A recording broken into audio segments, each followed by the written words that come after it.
5 greatest unsolved scientific mysteries. Welcome to the Mad Series. I'm Sammy Sams, a real-life, true-to-form mad scientist.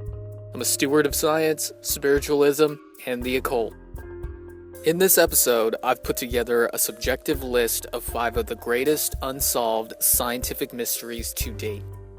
Take a look at them, share this with your friends, and comment below to let everyone know your thoughts on them, as well as your own opinions on what you believe the greatest scientific mysteries are.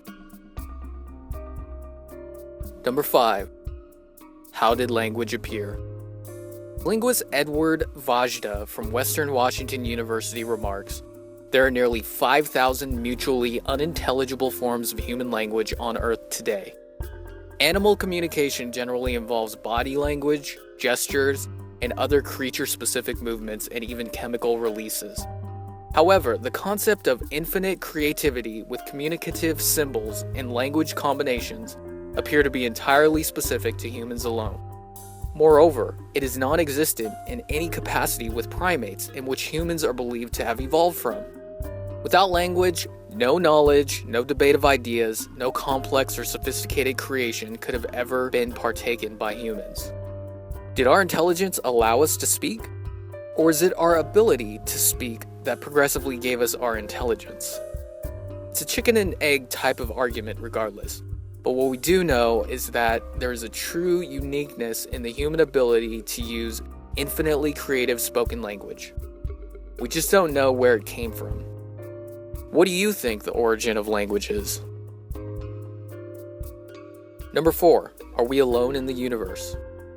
In our Milky Way galaxy alone, scientists estimate that there are tens if not upwards of 100 billion solar systems in existence. Imagine if just 1 in 1,000 of those systems had planets in what scientists call the Goldilocks zone, where Earth-like conditions are allowed to exist. That would mean there could be as many as 1 million planets in our Milky Way galaxy alone in which life could potentially be sustained, which is astounding. More amazingly, according to NASA and data from the Hubble telescope, our universe contains at least 100 billion galaxies, which, when you do the math according to my previous example, could mean that there is potentially 1 quadrillion, which is 1,000 million planets within the habitable zone in which Earth-like life could exist. Are we the only ones? It sure seems very unlikely. And even more unlikely as the number of identifiable exoplanets located in the habitable zones continues to rise. What kind of environments do these worlds have to offer? And what kinds of life could they host? Many do not believe we are alone, but we have yet to literally make direct, open, public contact with an intelligent life form. However, if we are alone, then it sure seems like an awful waste of space. What do you think? Number 3. What happened before the Big Bang? Quite a few theories exist, but none of them are conclusive by any stretch. Some think that maybe only time existed, and it was infinite in a way, whereby concepts of space matter had not yet coalesced. Meanwhile, individuals such as Stephen Hawking believe that the universe materialized literally out of nothing. It was neither created nor destroyed, it just was. Some others think that the universe existed before the Big Bang, but collapsed under the weight of its own gravity, before expanding again in a sort of cycle. Others think our universe can be part of a lot of universes, like a foam of bubbles, endlessly renewing and expanding. Some believe that our universe was some kind of an empty membrane in a 5-dimensional existence, and that the Big Bang happened when it collided with another 5-dimensional membrane.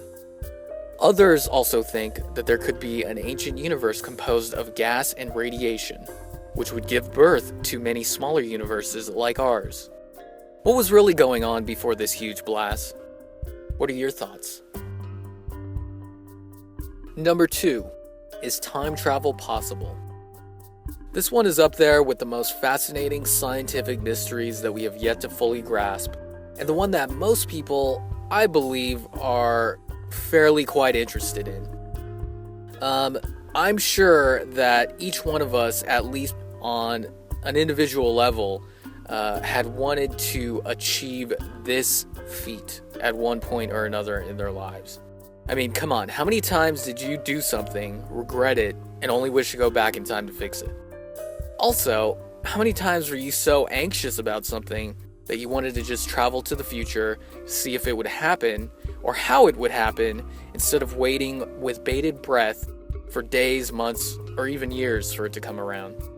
Well, Einstein spoke about what he called time dilation, which is an effect of space-time that allows you to time travel to the future when you accelerate closer and closer to the speed of light in relation to another object. Now, the question that I have is, if traveling closer and closer to the speed of light allows you to travel into the future, what happens if we actually hit the speed of light? Does that allow us to hit some type of hyper-reality where we can then traverse in either direction through time, past or future? Nobody truly knows, and we do not have the technology yet to sort through everything in a formal way and to get down to the bottom of this. Do you think time travel is possible? And the number one unsolved mystery of science: what is consciousness and the human soul? Hippocrates related consciousness to the brain in the 5th century BC. While there was no formal studies like what we have today, he observed that people with brain damage seemed to lose much of their mental abilities. Cogito ergo sum, as Descartes wrote, or I think, therefore I am, offered a philosophical explanation at his time. But is that enough to explain what consciousness really is? I don't think so. Humans are able to have an objective, subjective, and even self-reflective perspective of the world around them. We are able to reflect and reason in a philosophical way that cannot necessarily be observed in other animals per se. To what do we owe this level of awareness, and where does it originate from? Scientists believe that it is a phenomenon produced by the brain. In fact, scientist Francis Crick, who co-founded the structure of DNA and won a Nobel Prize, and Christopher Koch, suggests that consciousness is derived from neural or electrical oscillations. But what does that mean? And more than that, what is the soul? Scientists don't know. They often tend to believe it is a spiritual concept that is wholly metaphysical in nature, and one that cannot be measured. But is it possible that these two things are interrelated, if not the same? Some spiritualists have said that the soul continues on beyond physical death. Is it possible that the oscillating electricity, facilitated by our neural synchronies, can continue to oscillate without the physical neurons present for time immemorial until we decide to resign that oscillation or resonance to the brightest oscillation or resonance of all, the one that religious people refer to as God, or the collective light, or collective electricity, so to say. Maybe we are closer now to finding these things out, simply because I mentioned that. But realistically, only time will tell. I'm sure a few of you want a time machine for the future now, to fast forward, to find out if we ever figured this out. What do you think consciousness and the soul is? Do you think there is a correlation? So with that, what are your votes for the greatest scientific mysteries? Drop us a comment below and let us know your thoughts. Oh, and share this with a friend or family member and get their creative juices flowing too. Cheers, and until next time, let the madness ensue.